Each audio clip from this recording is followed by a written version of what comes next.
Good evening, everyone, and welcome back to the Bullspit podcast. I look forward to previewing this weekend's PBR Team Series event, the Florida Freedom Days. Looks to see if maybe Florida can get back to their winning ways in front of their home crowd. We'll also touch on the top 5 power rankings for riders and the teams and get to our top 3 matchups of the weekend.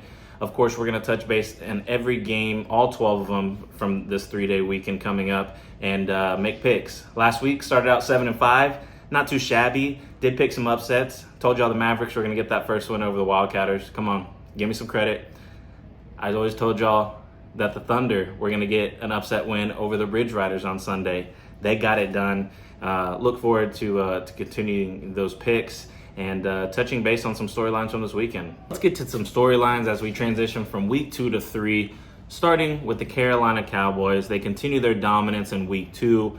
Everyone's getting a piece of the pie. They're getting rides out of all 5 guys, led by the vets, Sage and Cooper. Can someone give them their first L? We will touch more on that when we make some picks later. I think I got an upset pick this week. Another storyline to touch on is the Florida Freedom. Can they rebound in front of their home crowd after they burst onto their scene in the first weekend of this year? They have 1 ride showings in both outs last weekend coming from John Crumber. They have to have more consistency. I look forward to see how they rebound in front of their home crowd. And our last storyline is the mediocrity. Who's going to step up? Besides Carolina, everyone has had their faults. Nashville showed out last week. I'm looking to see if the Outlaws, Gamblers, or Rattlers can put together some momentum to turn their seasons around before they get too desperate. And now we're going to jump into our top 5 team power rankings going into week 3. At number 5, we're going to go with the Kansas City Outlaws. They're 3-2 on the season. They still have some pretty big players in Casio Diaz, in Colton Hevelo, Julio Cesar Marquez. See if they can get some more from Sandro Batista. I look forward to seeing their matchups this week. They have the Wildcatters on day 1, which is going to be a great matchup, a bye on day 2, and then the Rattlers to close out this weekend. Let's see if they can separate themselves and show that they're for real. A little bounce back after a tough weekend last weekend. At number 4, we're going with the Oklahoma Wildcatters, someone that, again, burst onto the scene in week 1. They had some tough ones last week, staying at 3-2 on the season. They will go up against the Outlaws on Friday, the Freedom on Saturday, and the Carolina Cowboys on Sunday. It's not going to be an easy test for them this weekend. I look forward to seeing what the results are after the dust settles. At number 3 in our power rankings, we're going with the Arizona Ridge Riders. They compete against the Austin Gamblers on Friday and the New York Mavericks on Saturday before having a bye on Sunday. They can put up the big points. They've shown that multiple times this year, going 340 plus. But then they also have over performances the next day. Let's see what version of the Ridge Riders show up this weekend. I look forward to Keyshawn Whitehorse, Eduardo Aparecido, Nick Tetz, everybody getting in on the action. Eli Vastbinder has seemed like he's found a younger self again, and he is putting up some good rides. I look forward to seeing if they can continue their success from the first 2 seasons. They sit at 3-2 after week 2. At number 2 in my power rankings, I'm putting the Nashville Stampede. I believe I would have had them somewhere like 7th last week. They really show up on week 2 and get some big wins, including over the Outlaws. They have a bye on Friday, then they'll go up against the Missouri Thunder Saturday and Austin Gamblers on Sunday. 2 very winnable games for them if they continue their trends from the first 2 weeks. I think that they could be up there, them 1-2 with Carolina after this weekend, maybe a little bit separation from the rest of the field. And at number 1, it's the obvious. The Carolina Cowboys are staying at number 1 in our power rankings, 5-0. Another great weekend last weekend. Still, again, everybody is showing up. They're getting rides from everybody. Sage and Cooper Davis are really holding them strong. They have the Thunder on Friday, a bye on Saturday, and the Wildcatters on Sunday. Those are going to be some teams that are looking for the upset. They have the bullseye on them, and let's see if they can learn how to win while leading. At number 5, I had to put him in, Alan De Souza from the Nashville Stampede. He is going out there and putting up big numbers for his team and also getting shootout wins. He is a guy that is regularly asking to get on those shootout bulls. He wants the pressure. He's a leader. You have Silvano Alves also there with him. and they've been a deadly tandem. Ande Sosa at number 5 in our power rankings for the Riders. At number 4 in our Rider power rankings, we are going to go with Keyshawn Whitehorse. He put up 91 and a quarter last weekend. He continues to put up big numbers for the Ridge Riders, a real workhorse. And he's someone that has been a staple for them, someone that they can rely on in that 4th or 5th spot if they need him. I look forward for him to continue his success and see if he can help the Ridge Riders be a little bit more consistent. At number 3, we are going with a veteran, the 2016 PBR champion, Cooper Davis. He has hit his stride. He has really shown up this year for the Cowboys, leading things off for them. Usually, he starts them out as a fire starter, and the rest of the team feeds off of it from there. He holds a swagger that it's honestly a little addicting. You know, he shows up, he looks good. He knows how to ride bulls. He's a champion. He's a Cowboy, and really excited to see him so far up in the MVP standings this year. And at number 2, we are going with the number 1 draft pick from this past season, John Crimber. Again, the Florida Freedom have been fireworks the first week. Second week, he is the only one to ride bulls in both of their games. He is doing his part. He just needs a little bit of help. I'm sure that consistency is coming for the Freedom. Of course, he gets beat by the Outlaws last week in his matchup against Casio Diaz in number 1, something that I was intrigued with. We'll see how that continues to blossom. John Crimber at number 2 in our power rankings. And at number 1 in our rider power rankings, it is the reigning world champion, Casio Diaz. He continues to put up 90 on the regular. He is really the mainstay for the Outlaws. See if he can continue to build off his success with some teammate success and get some more wins for the Outlaws. All right, guys, we've talked about all the rankings. Now let's get to the matchups, the reason we're here. On Friday night, we're starting out with a banger. The Oklahoma Wildcatters versus the Kansas City Outlaws. 2 teams that are both 3-2 on the season, sitting at number 4 and 5 in my power rankings. It's time to separate. Again, I know that we talked about that a lot. This is where the separation begins in these middle weeks. People kind of know what their teams are like now and who they need to be putting out on these bulls. The decisions get a little bit harder, a little bit more meaningful as the season goes on.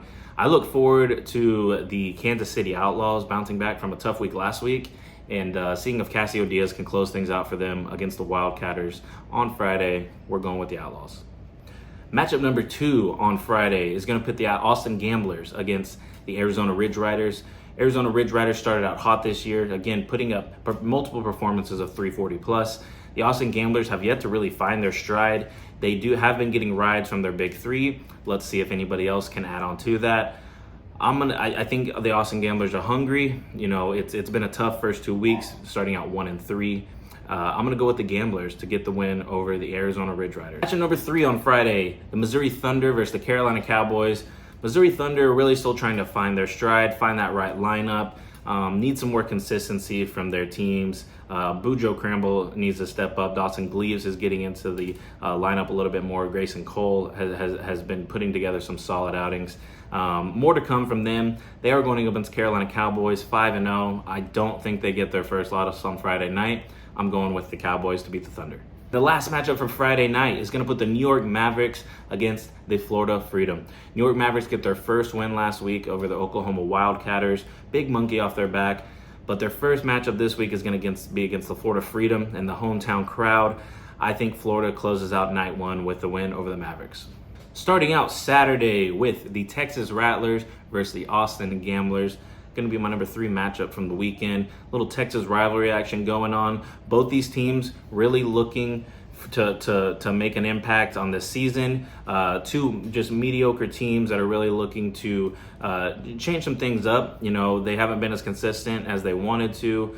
I think it's going to be a battle to the end. I could see this one being a great matchup. I'm going to give the Gamblers a slight edge over the Rattlers on Saturday. Matchup number 2 on Saturday, the New York Mavericks versus the Arizona Ridge Riders. The Mavericks are depleted with injuries. They still are not even close to fully healthy. Going up against a Ridge Riders team that more times than not are going to put up 2 to 3 rides. I'm going to give the Ridge Riders the edge on Saturday to win that one. Matchup number 3 is going to be the Nashville Stampede versus the Missouri Thunder. Nashville Stampede finally getting to make their mark in Florida. I look forward to them continuing their success off of last weekend against a Missouri Thunder team still trying to find exactly the right formula. The Stampede have seemed to found it with a mixture of veterans in Alan De Sosa and Silvano Alves. Caden Loud is a huge star in the making. He is finally back, and Mason Taylor has been putting together some solid rides. I look forward to the Stampede beating the Thunder then. And to close out Saturday night is going to be the Wildcatters versus the Florida Freedom. Should be an exciting matchup of two very young teams that remind me of themselves in a way. JB Mooney versus Paulo Krimber, two great coaches also. I'm going to give the edge to the Wildcatters on Saturday night. It seems like they have gotten a little bit better with Court McFadden and Clay Guyton being very, very consistent for them. Eduardo Matos has been a great fire starter for them and starting out. And also you have Josh Frost making his debut last week and getting a ride. See if he can continue that success. Wildcatters over Freedom. And to start out day number 3, we're going the Texas Rattlers versus the Kansas City Outlaws. The Rattlers, again, I give them, some credit. They don't show up. I'm not going to give them credit. They do show up. I'm not sure. They're a good team. They can definitely change over the season. The season's going to change over time, and we'll see how that works out. But I'm going to go with the Kansas City Outlaws to beat the Rattlers on Sunday, and big part of that is Casio Diaz. Matchup number 2 on Sunday is going to pit the Oklahoma Wildcatters versus the Carolina Cowboys. This is going to be the best matchup of the weekend, I believe. That's why it has a number 1 by it. The Oklahoma Wildcatters versus Carolina Cowboys, two teams that I almost could see the Wildcatters as a young Carolina Cowboys. Carolina Cowboys have a lot more experience. Of course, they've started out this season undefeated, lots of gold buckles. Oklahoma Wildcatters are gritty. They really fight for that team and each other and their coach. I'm going to give the Oklahoma Wildcatters the win on Sunday. Knock out the Cowboys for their first loss of the season. We'll see how that goes. I definitely could see it. I mean, JB Mooney is the Dragon Slayer after all, right? Why not take down the only undefeated team left? To close out the Freedom Days, we are going to put the Florida Freedom versus the Missouri Thunder on Sunday afternoon. Tough matchup here for the Thunder against the Freedom and their home crowd on Sunday, closing things out. Of course, depends on how Friday and Saturday go, but I'm going to give the Florida Freedom the edge on this one. See if they can really start building some momentum for the rest of the season. Missouri Thunder, they have a shot in every matchup they are in, but they also are a team that needs to show some more consistency with these 2 or 3 rides and not necessarily 1 or 0. I'm going to give the Freedom the edge. All right, guys, I'm getting ready. It's Thursday. We got about 24 hours until the Florida Freedom Days. Of course, check in on my social medias throughout the weekend, and let's make sure to download Merritt Street Media so you have access to those 8 p.m. Central Friday and Saturday, 2 p.m. Central on Merritt Street Media.